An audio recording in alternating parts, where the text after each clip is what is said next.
এই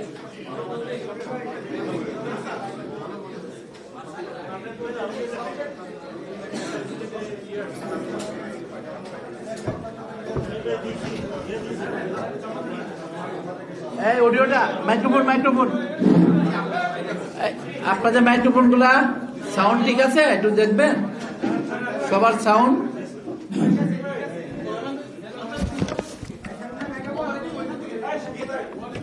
হ্যালো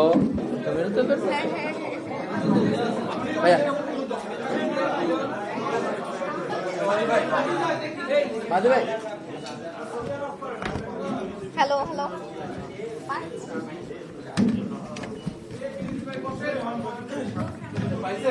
আসসালামু আলাইকুম। উপস্থিত প্রিয় সাংবাদিক ভাই বোনেরা, আপনাদের সবাইকে আন্তরিকভাবে ধন্যবাদ জানাচ্ছি। আমাদের কিছুটা বিলম্ব হওয়ার জন্য আন্তরিকভাবে ক্ষমা প্রার্থী। আমাদের সামনে আজকে অত্যন্ত জরুরি একটা বিষয়ে বক্তব্য স্থাপন করবেন বাংলাদেশ জাতীয়তাবাদী দল বিএনপির জাতীয় স্থায়ী কমিটির সম্মানিত সদস্য, আমাদের সবার নেতা এবং বিএনপির আসন্ন ত্রয়োদশ জাতীয় সংসদ নির্বাচনের যে পরিচালনা কমিটি রয়েছে সেটার সম্মানিত চেয়ারম্যান জনাব নজরুল ইসলাম খান সাহেব। এখানে আমাদের নির্বাচন পরিচালনা কমিটির অনেক নেতৃবৃন্দ উপস্থিত রয়েছেন। আমাদের প্রধান সমন্বয়ক জনাব ইসমাইল জহিরুল্লাহ রয়েছেন অন্যান্য সম্মানিত সদস্যবৃন্দ। আজকের এই গুরুত্বপূর্ণ বিষয়গুলো আমাদের পক্ষ থেকে আমাদের এই কমিটির সম্মানিত চেয়ারম্যান উপস্থাপন করছেন। ধন্যবাদ।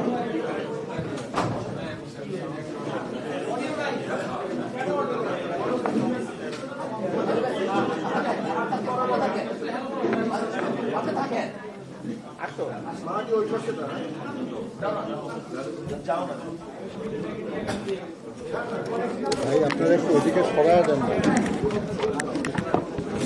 একটু এদিকে সব আগে দিচ্ছেন কেন? আপনি একটু ওইদিকে সরায় দেন না।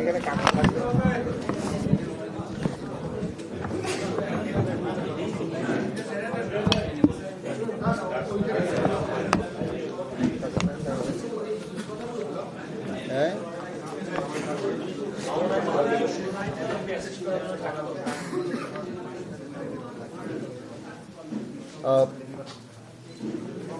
প্রিয় সাংবাদিক বন্ধুগণ, ভাই ও বোনেরা এবং এখানে উপস্থিত বিএনপির জাতীয় নির্বাচন পরিচালনা কমিটির সম্মানিত নেতৃবৃন্দ,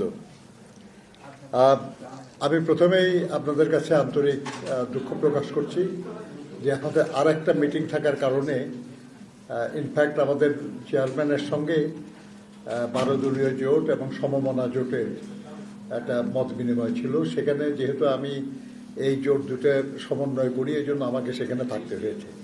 এই জন্য একটু বিলম্ব হয়েছে, সেই জন্য আমরা খুবই আন্তরিকভাবে দুঃখ প্রকাশ করছি। আমরা আজকে কয়েকটা ব্যাপারে আপনাদের দৃষ্টি আকর্ষণ করতে চাই এবং এই ব্যাপারে আমাদের উদ্বেগের কথা, আমাদের মতামত আপনাদের সামনে উপস্থাপন করতে চাই। একটা হলো যে আপনারা জানেন যে একটি রাজনৈতিক দল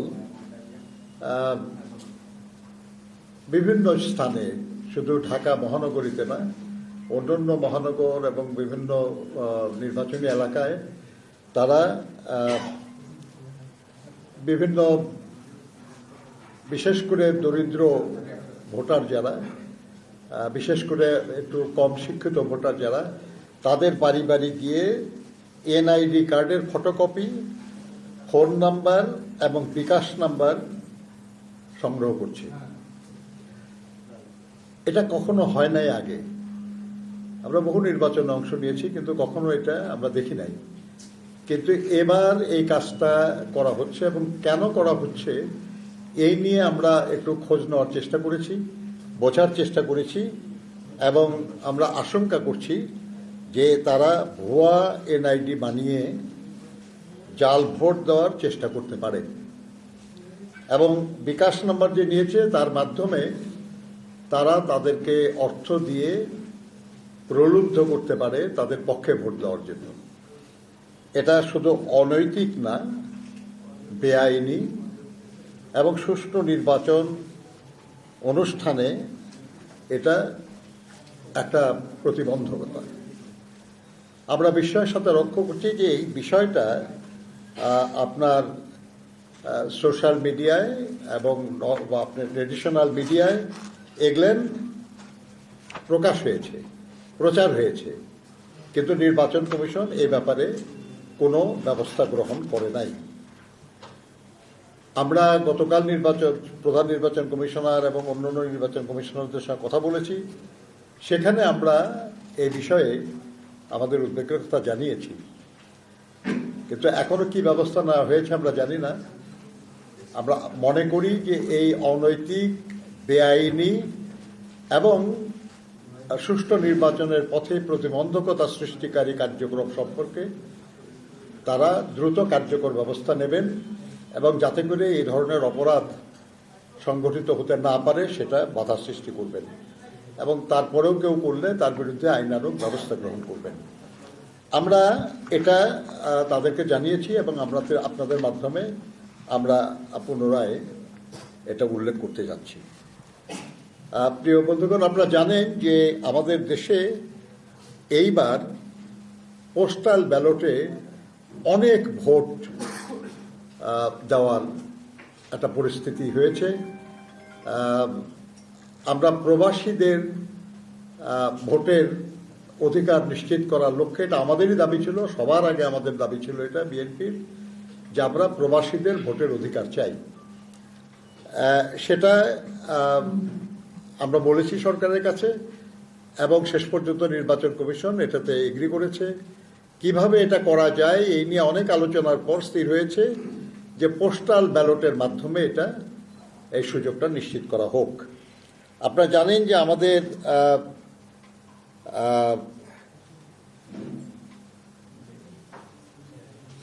নির্বাচনের জন্য পোস্টাল ভোট এটা নিবন্ধন অনুমোদন দেওয়া হয়েছে 15,27,155 জনের। এর মধ্যে প্রবাসী আছেন 7,60,000-এর কিছু বেশি, বাকিরা দেশ থেকে নিবন্ধন করেছেন। এদের মধ্যে 6.25 লাখ সরকারি চাকরিজীবী, প্রায় 1,60,000 নির্বাচনী কর্মকর্তা, 10,000 আনসার বিটিভির সদস্য এবং 6,000-এর কিছু বেশি কারাবন্দী। সব মিলিয়ে এই পরিমাণটা যদিও 1% মতো বা তার চেয়ে একটু বেশি, কিন্তু আপনারা এটাও জানেন যে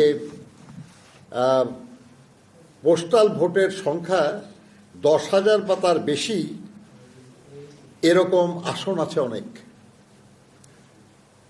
5,000, 7,000 ভোট আরো অনেক আসনে আছে। ফলে এই ভোট কোনো কোনো ক্ষেত্রে নিয়ামক হতে পারে যে কোন প্রার্থী বিজয়ী হবে। ফলে এই ভোট যাতে কোনো কায়দা কৌশলের কারণে বিশেষ কারো পক্ষে না যায়, এটা দেখার দায়িত্ব ছিল নির্বাচন কমিশনের। কিন্তু আমরা বিস্ময়ের সঙ্গে লক্ষ্য করেছি যে নির্বাচন কমিশন থেকে প্রবাসী ভোটারদের জন্য যে পোস্টাল ব্যালট পাঠানো হয়েছে, আমাদের দেশের ভিতরে এখনো পাঠানো হয় নাই, কিন্তু প্রবাসীদের কাছে পোস্টাল ব্যালট পাঠানো হয়েছে। সেখান থেকে আমরা বুঝতে পেরেছি, জানতে পেরেছি সেটা হলো যে সেই ব্যালটের যে পেপার, সেই পেপারে 5টা কলাম করা হয়েছে এবং 14টা লাইন করা হয়েছে। নির্বাচনের বিষয়ে যে আইন আরপিও, সেখানে শুধুই এটা বলা হয়েছে যে জাতীয় সংসদ নির্বাচনে যে প্রতীকগুলির ব্যবহারের অনুমতি দেওয়া হয়েছে, এই সবগুলির প্রতীক পোস্টাল ব্যালটে ছাপানো থাকবে। কয়টা কলাম হবে, কয়টা লাইন হবে, এ সম্পর্কে কোনো দিক নির্দেশনা নাই। অর্থাৎ এটা পুরোটাই করেছেন নির্বাচন কমিশন। আমরা যখন নির্বাচন কমিশনকে বলেছি যে আপনারা এমনভাবে এই ব্যালট পেপারটা ছাপিয়েছেন যে তার প্রথম লাইনে দাড়িপাল্লা আছে, শাপলা কলি আছে এবং হাত পাখা আছে, কিন্তু বিএনপির যে প্রতীক সেটা শেষ লাইনে মাঝামাঝি জায়গায়, যাতে করে এই পেপারটা ভাঁজ করলে, আপনারা এটা আপনারা দেখবেন আর কি, এটা আমাদের কাছে এটার একটা কপি আছে, আপনারা নিজেরাও দেখতে পারেন, এখানে আছে, আপনারা দেখেন। ঠিক বিএনপিটা মাঝখানে, যদি এটা ভাঁজ করেন তাহলে এটা পড়ে যাবে ঠিক মাঝখানে, আর ভাঁজ পড়ে গেলে একটু অস্পষ্ট হয়। এবং কেউ যদি ভাঁজ পড়া অবস্থায় দেখে তাহলে প্রতীকটা পুরো দেখাই যাবে না। ধানের শীষের উপরের অংশ দেখা যাবে এক পাশে, নিচের অংশ দেখা যাবে আরেক পাশে। আমরা মনে করি যে এই বিষয়টা এমনি এমনি হয় নাই, এটা দৈব ঘটনা নয়, এটা ইচ্ছাকৃত।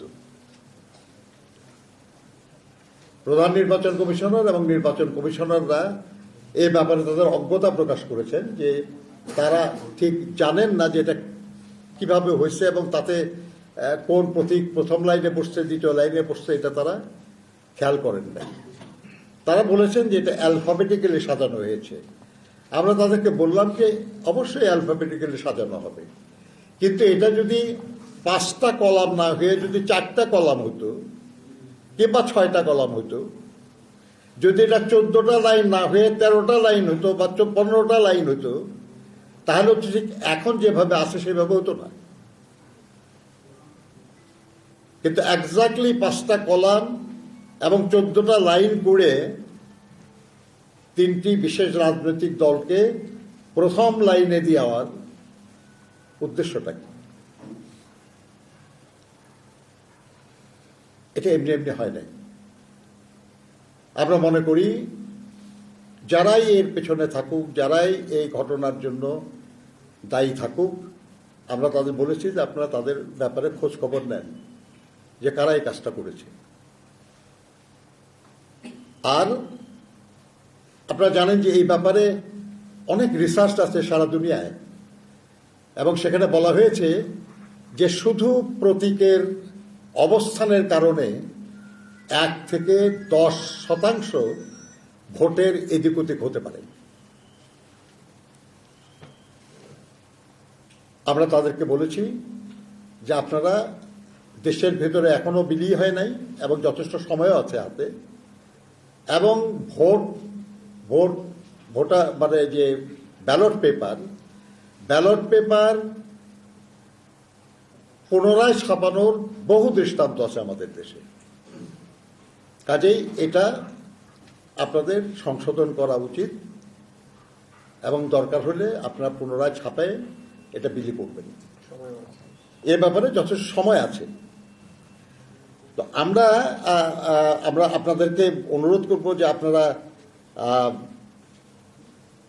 একটু নিজেরাও যদি দেখেন আর কি, আপনারা বুঝবেন যে বিষয়টা খুব স্পষ্টতই উদ্দেশ্যমূলক।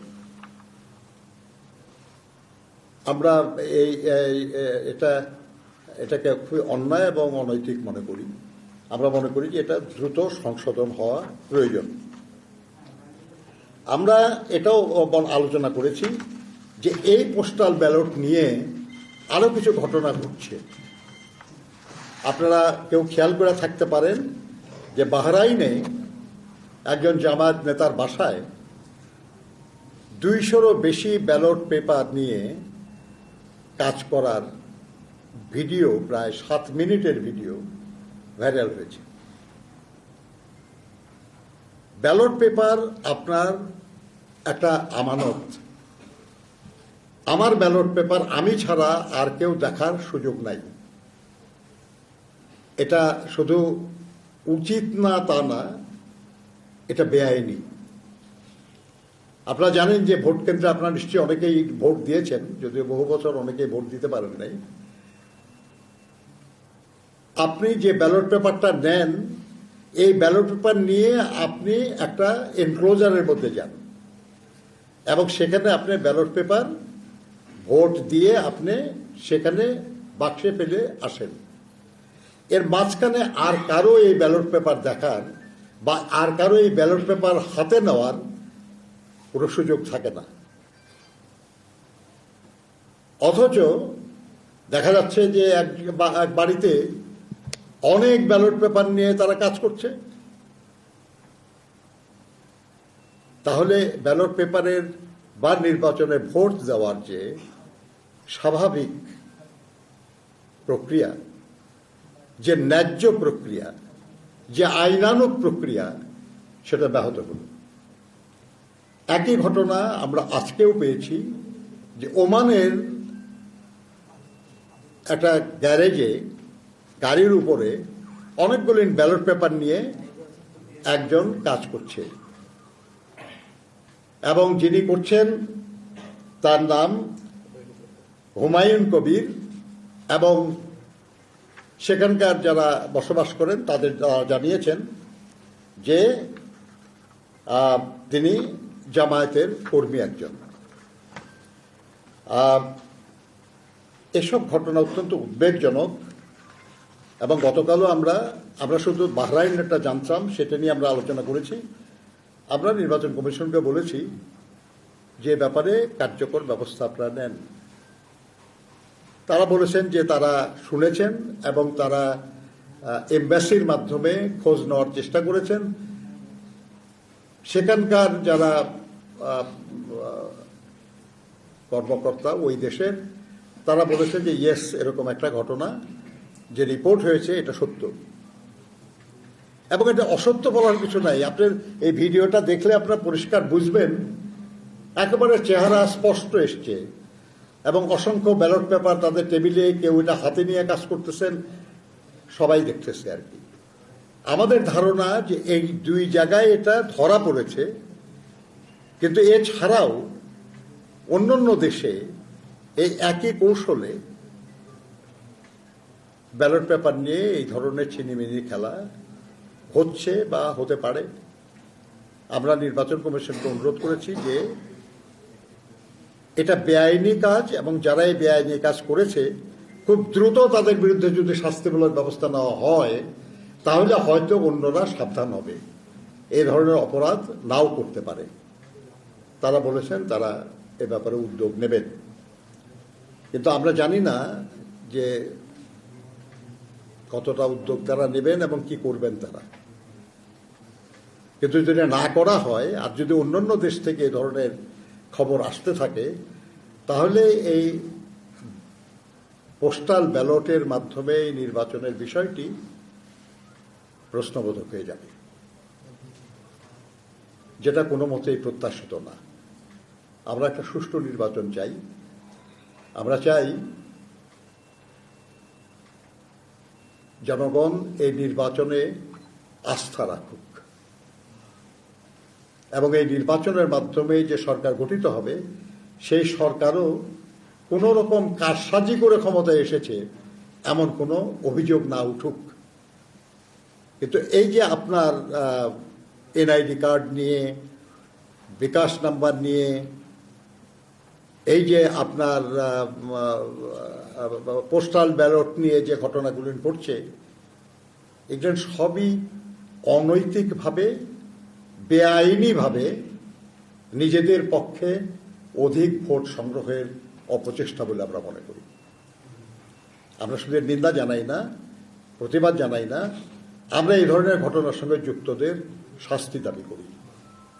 প্রিয় সাংবাদিক বন্ধুগণ, আমরা বারবার বলে এসেছি যে আমরা নির্বাচনে লেভেল প্লেইং ফিল্ড চাই, সবার জন্য সমান সুযোগ, দল বড় হোক বা ছোট হোক, ব্যক্তি ক্ষমতাবান হন বা না হন, পদবিধারী হন বা সাধারণ নাগরিক হন, সবার জন্য নির্বাচনে লেভেল প্লেইং ফিল্ড থাকা দরকার। নির্বাচন কমিশন বিএনপির বেশ কিছু প্রার্থীকে হয়তো প্রার্থীর নির্বাচনী এমনি কোনো দোয়া মাহফিল বা কোনো অন্য আলোচনা সভায় সেখানে যারা উপস্থিত আছে, বক্তব্য রাখে, তাদের মধ্যে কেউ কম বোঝে, কোনটা সঠিক না হয়তো ভালো বুঝতে পারে না, সেরকম কেউ হয়তো বক্তব্য রেখেছে যে ধানের শীষে ভোট দিন। প্রার্থী না, আমাদের দলের উল্লেখযোগ্য কোনো নেতাও না, সেই কারণে তাদেরকে শোকজ করা হয়েছে। আমাদের একজন প্রার্থীর মেয়ে একটা ফেসবুক চালায়, সেই ফেসবুকে মেয়ে একটা পোস্ট করেছে যেটা নির্বাচনী আইনের লঙ্ঘন। এই কারণে আমাদের প্রার্থী এবং তার মেয়ে দুইজনকে শোকজ করা হয়েছে।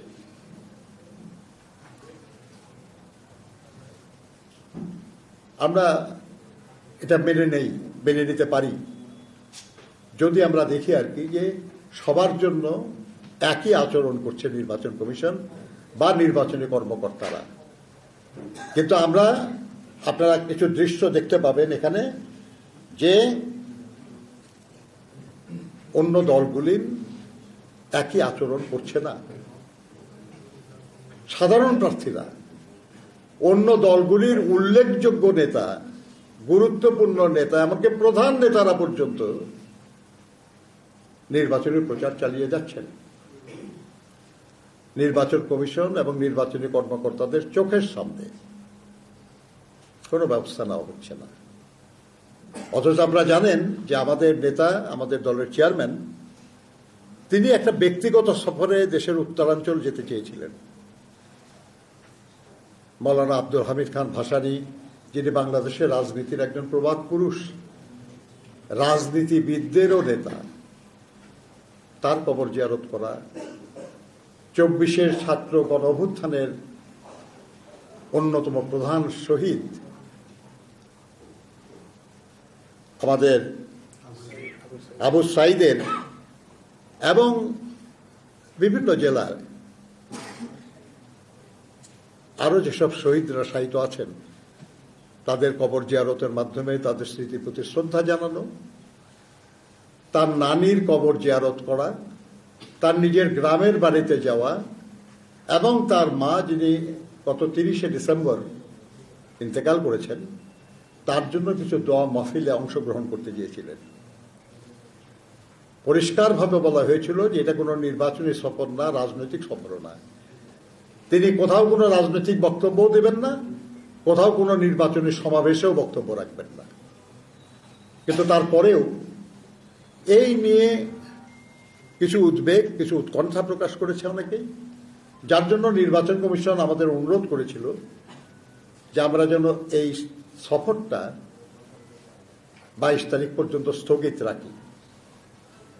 আমরা নির্বাচন চাই যথাসময়ে 12ই ফেব্রুয়ারিতেই, এবং আমরা এটাও চাই যে সব রাজনৈতিক দল সেই নির্বাচনে অংশগ্রহণ করুক। আমাদের কোনো কাজে কোনো কনফিউশন যাতে না হয় সেই জন্য আমাদের চেয়ারম্যান তার এই সফর স্থগিত করেছেন। আমরা যেখানে নির্বাচনী পরিবেশ বজায় রাখার জন্য এত উদ্যোগী, সেখানে আমরা তো আশা করতেই পারি জন্য সবাই নির্বাচনী আচরণবিধি মেনে শান্তি, শৃঙ্খলা এবং নির্বাচনী পরিবেশ অটুট রাখার জন্য কাজ করবেন। দুর্ভাগ্য আমাদের সেটা হচ্ছে না। আপনারা ছবিগুলিতে দেখতে পাবেন যে আমাদের দেশের গুরুত্বপূর্ণ রাজনৈতিক দলের প্রধানরা পর্যন্ত তারা এমন বক্তব্য রাখছেন, এমন সব ব্যানার নিয়ে কথা বলছেন যেটা স্পষ্টতই নির্বাচনী আচরণবিধির লঙ্ঘন। আমরা আশা করি নির্বাচন কমিশন এবং নির্বাচনী কর্মকর্তারা সাধারণ প্রার্থীদের প্রতি যেমন কঠোর, আইন পালন করার ব্যাপারে আগ্রহী, সকলের ব্যাপারেই তেমনি আইনানুগ আচরণ করবেন। এটা আমরা নির্বাচন কমিশনে বলে এসেছি। আমরা এখনো আপনাদের মাধ্যমে বলছি, নির্বাচন কমিশনের এই নির্লিপ্ততা কিংবা নির্বাচনী কর্মকর্তাদের নিশ্চুপতা সুষ্ঠু নির্বাচনের পরিবেশ সৃষ্টিতে বাধা সৃষ্টি করছে। এটা অনুচিত বলে আমরা মনে করি এবং আমরা আশা করি তারা তাদের আচরণের পরিবর্তন আনবেন। এবং সব রাজনৈতিক দলের কাছে আমাদের অনুরোধ থাকবে যে তারা নিজের দায়িত্বেই এই কাজগুলি থেকে বিরত থাকবেন। প্রিয় সাংবাদিক বন্ধুগণ, আমরা বাংলাদেশ জাতীয়তাবাদী দল দেশের অন্যতম প্রধান রাজনৈতিক দল। আমাদের দল অনেকবার রাষ্ট্র পরিচালনার দায়িত্ব পেয়েছে, জনগণ সমর্থন করেছে। আল্লাহর মেহেরবানিতে আমরা রাষ্ট্র পরিচালনার দায়িত্ব পালন করেছি। বহু নির্বাচনে আমরা অংশগ্রহণ করেছি। আমরা এই বিষয়গুলি আলোকেই আমরা আমাদের কর্মকাণ্ড চালিয়ে যাচ্ছি। আমরা আপনাদেরকে সাক্ষী রেখে বলতে চাই যে আমরা বাংলাদেশে গণতন্ত্র পুনঃপ্রতিষ্ঠা এর যদি কৃতিত্ব কেউ দাবি করতে পারে সেটা বিএনপি। আমরা একদলীয় স্বৈর শাসনের হাত থেকে দেশকে মুক্ত করে বহুদলীয় গণতন্ত্র ফিরিয়ে এনেছি। আমরা রাষ্ট্রপতি শাসিত ব্যবস্থা থেকে দেশকে মন্ত্রী পরিষদ শাসিত সরকারে পরিণত করেছি। আমরা ১/১১ সরকারকে জরুরি অবস্থা প্রত্যাহারে বাধ্য করেছি। এবারও প্রায় ১৭-১৮ বছর ধরে আমরা অবিরাম লড়াই করেছি। আমাদের বহু সাথী গুম হয়েছেন, খুন হয়েছেন, নিপীড়িত হয়েছেন, মিথ্যা মামলায় নির্যাতিত হয়েছেন। কিন্তু তারপরেও আমরা সবাইকে নিয়ে একটা শান্তিপূর্ণ, সবার কাছে গ্রহণযোগ্য একটা নির্বাচন চাই। সেজন্য আমরা আমাদের ভূমিকা পালন করার চেষ্টা করছি। আমরা আশা করব বাংলাদেশে আরও যারা রাজনৈতিক দল আছেন তারাও দায়িত্বশীলতার পরিচয় দেবেন এবং সুষ্ঠু নির্বাচনের পথে কোনো বাধার কারণ হবেন না। এ ব্যাপারে নির্বাচন কমিশন, নির্বাচনী কর্মকর্তাবৃন্দ যার যা দায়িত্ব, যার যা ভূমিকা, যার যা ক্ষমতা সেটা তারা প্রয়োগ করবেন বলে আমরা আশা করি। আপনাদের মাধ্যমে আমরা জনগণকে আশ্বস্ত করতে চাই যে দেশের মানুষ যারা বহু বছর ভোট দিতে পারে নাই, তার মৌলিক অধিকার প্রয়োগ করতে পারে নাই, তারা যাতে নিশ্চিন্তে নির্বিঘ্নে শান্তি এবং শৃঙ্খলার মধ্যে তাদের ভোটাধিকার প্রয়োগ করতে পারে, সেজন্য আমরা কাজ করছি। সে ব্যাপারে আমাদের ভূমিকা আমরা পালন করছি। আমরা তাদের সমর্থন চাই, আমরা তাদের সহায়তায়, সহযোগিতায় আমাদের যে কর্মসূচি সেটা পালনের ইচ্ছা রাখি। আপনাদের সবাইকে ধন্যবাদ।